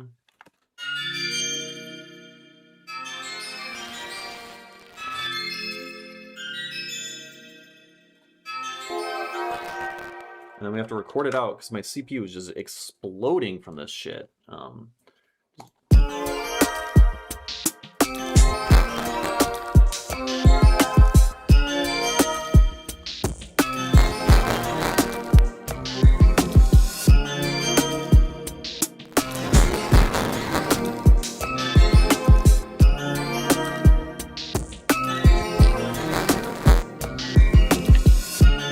Okay, stop it, please. Please. Okay. It's just really the high release stuff for whatever reason. I was running an additive synth through additive engine with funny curves and stuff like that. Oh, maybe how many? Wait, yeah, we're not even on the additive engine. We're using wavetable.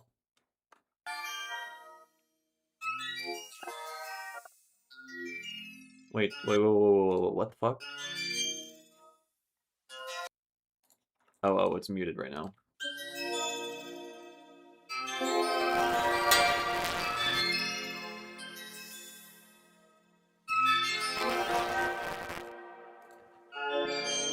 Only 16 partials. It's set to only 16 partials and the CPU still explodes.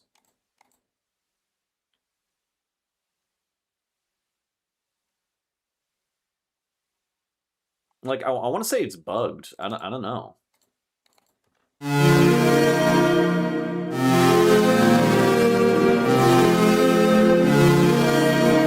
It's definitely the additive synth. I don't know, man.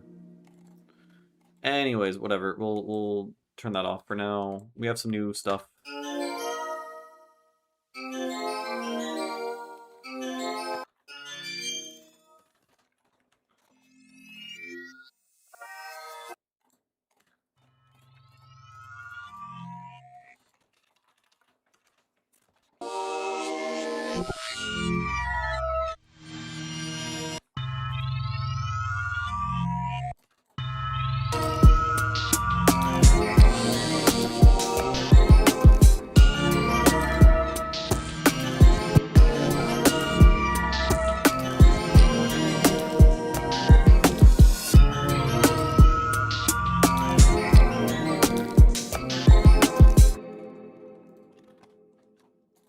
Hello? Copy. Da, da, da.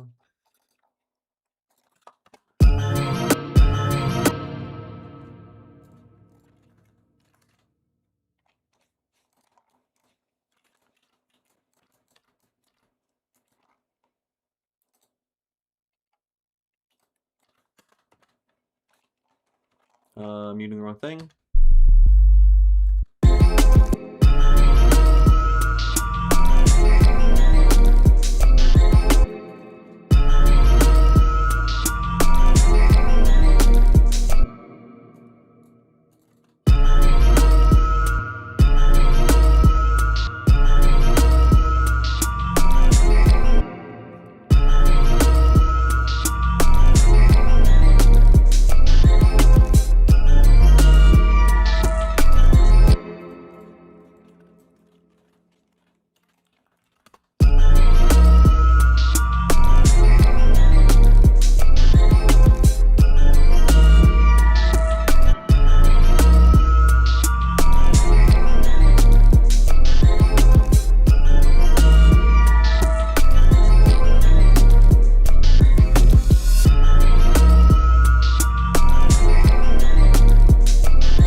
Okay, let's get a Foreman glitch generator. This isn't really a glitch hop. Now I'm making What am I making? I'm making fucking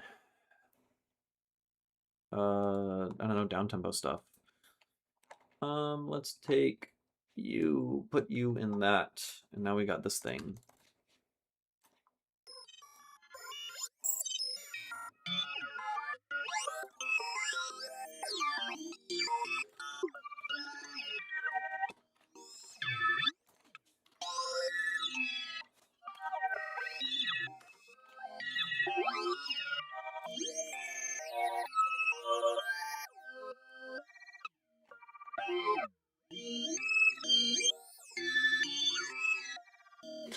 Right, a hymn.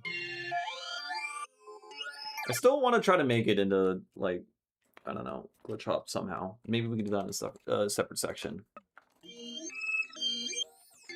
Maybe not.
I can't remember if these are the same exact chords or not, but I just want to stack all these chords, please.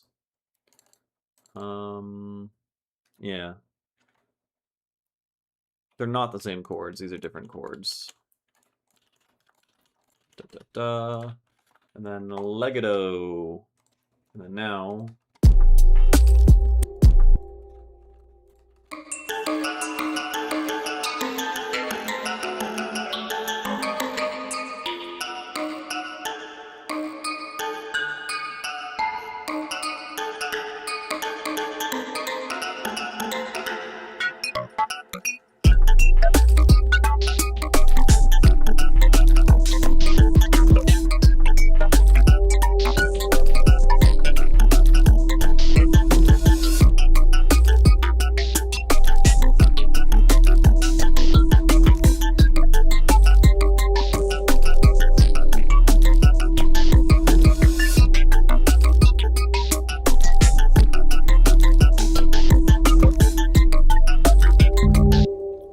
sequencer from pigments, so I'm gonna mute this. In from pigments.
my headphone cables in backwards. Yep, I did. My cat bit through my third headphone cable, which is very annoying. It is now fully protected. I ended up getting. I thought she'd grown through her biting cables phase. Apparently not. Apparently not. But now there's a giant fucking cable sleeve protector thing around it. So there we go.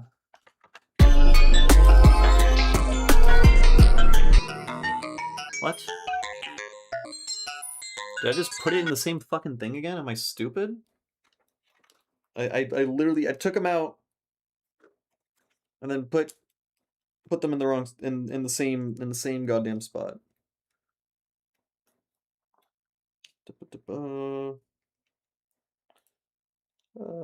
Please. Thank you. Did I do it again? No. No, we're good. There we go. Okay.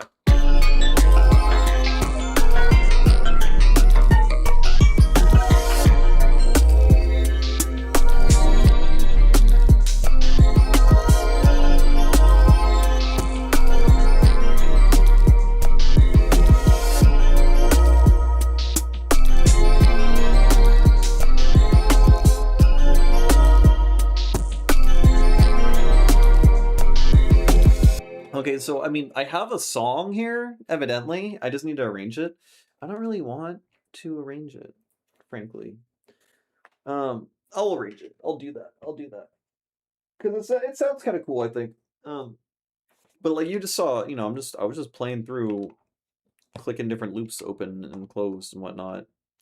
I mean, I guess this is effectively how people work in the session view, right? I was just talking to Van Dweller about that. Apparently he only uses the session view. I guess it's just effectually what I did there. I don't know. I don't know anything. Anyways, I am going to use the bathroom, drink some water and whatnot. I'll be back in a couple minutes, and then I'm gonna arrange a song. Should be good. Should be good.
All right, we are back.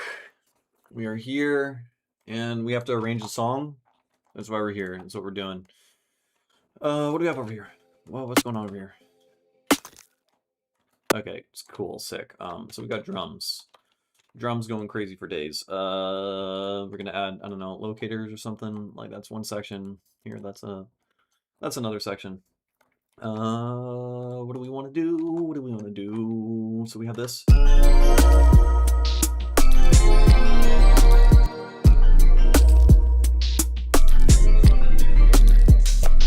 I think that works kind of well as like an intro thing, right?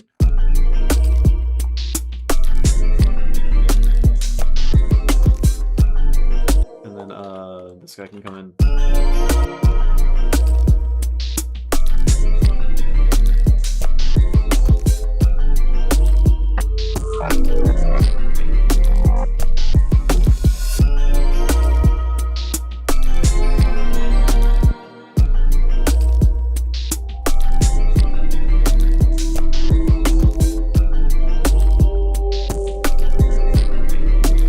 Maybe we go with the scary section first.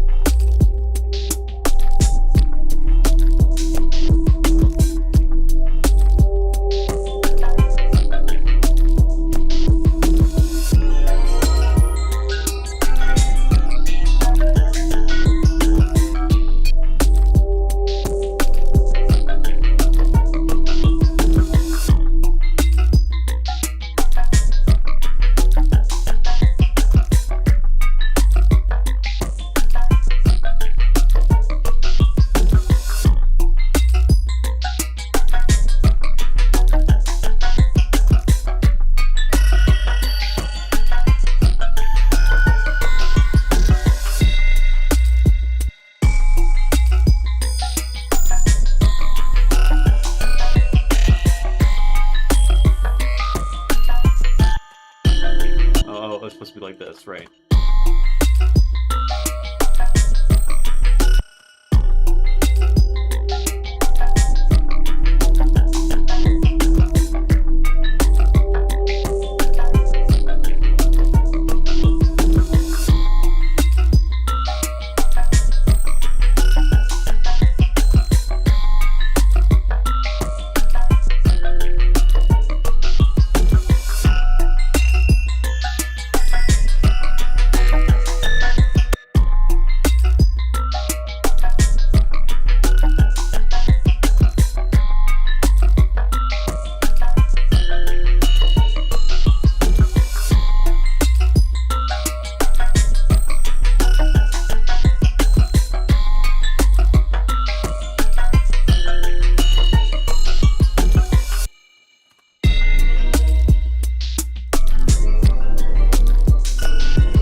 Right, okay.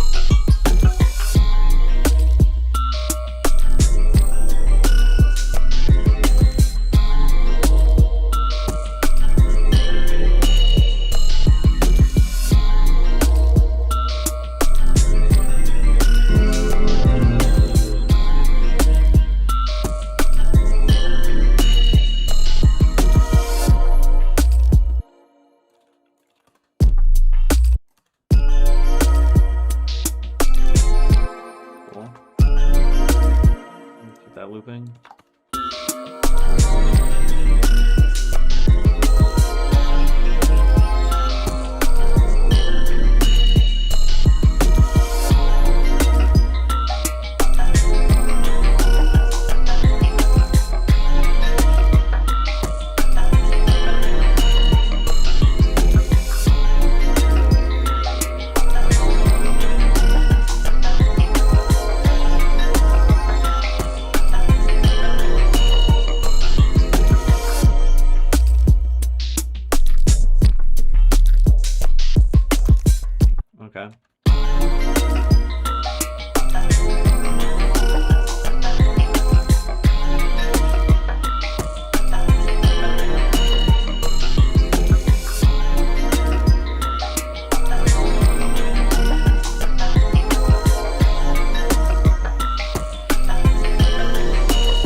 stop.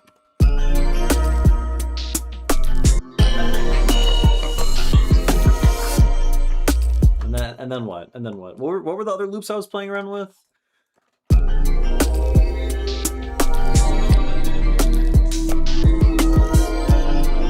Right, he's gotta go.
Okay, I think I made a song. It doesn't really have a breakdown in it, which is like structurally kind of weird, but like I guess you know, it's just like long form. You can just like mix out of it, I guess. Um, I mean, maybe when I listen to this later tomorrow, I'll be like, oh yeah, this shit needs a breakdown. It sucks. I mean, actually, I haven't listened to it in its entirety. I just made it, right? Um, yeah. Yeah, let me just read this out loud. The tones reminded us that every guy around us is fantastic, even if they seemed like a weird guy or annoying guy. They were able to learn several interesting facts and blossom into wizarddom too. I feel like that was like more specific than usual, but I like that message a lot. And yeah, learning facts is key. Okay, cool. We did the thing. We made a song. Um, yeah, it is kind of loopy, but that's the point a little bit. So maybe I don't know. I don't know.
Switch up. Not sure about the outro. Yeah, it doesn't have a breakdown in the middle, but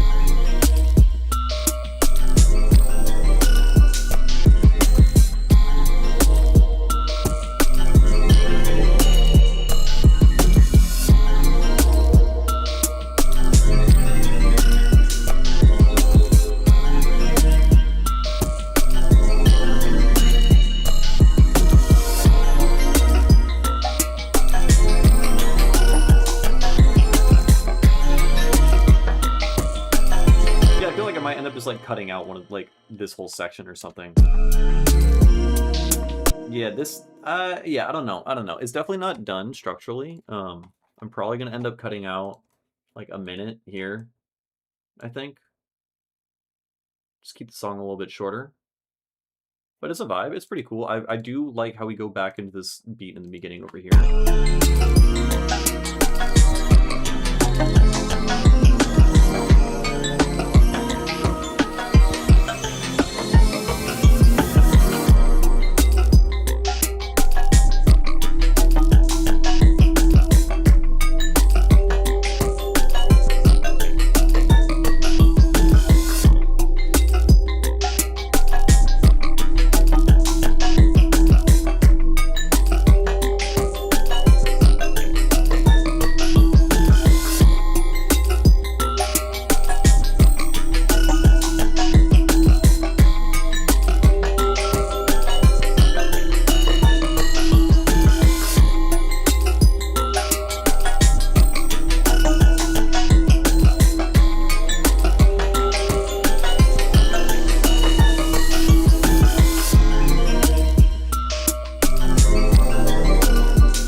Okay, that is super cool. We need to name the freaking song probably The Loopiest Guy, I think.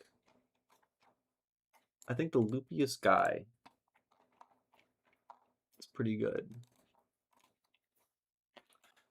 26, 01, 27, The Loopiest Guy. 86 BPM, 21 Ito. Cool. Very cool. I like it. I think it sounds pretty good.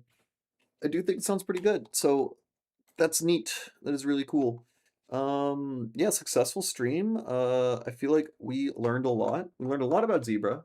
Learned a lot about doing cool additive stuff. In particular, all of the morphing wavetable, FFT, whatever kind of stuff. We kind of figured out all of that jazz, right? So now, right? It's pretty neat.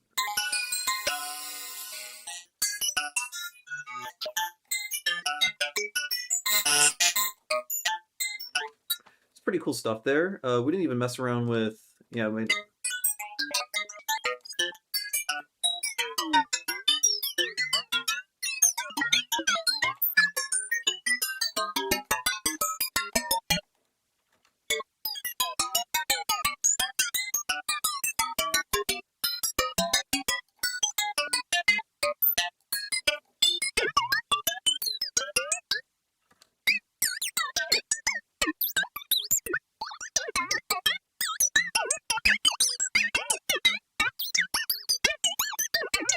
Like, that's pretty good. That is pretty good. What if we...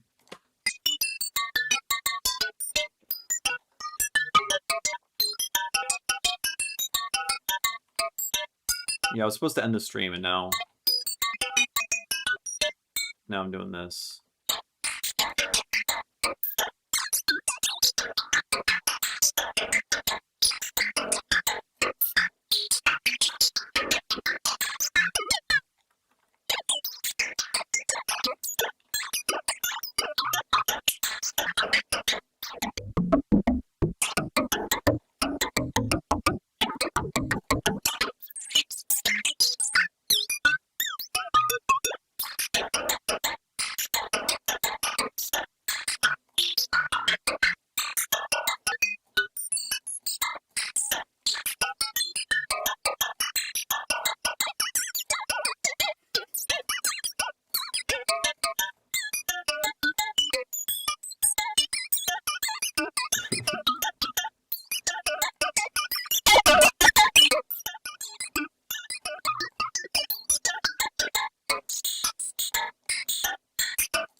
All right, I gotta stop. I gotta stop. I need to make it stop. Additive engine is really cool. It is destroying my CPU though, which is really disappointing. But we made a song out of it. So song is made. That is cool. We understand the synth more. We are now smarter and better and cooler and hotter than we were from when before the stream started. So success. We have learned. Incredible. All right. I'm gonna stop streaming now. Stream's ending. It is over. Time is now.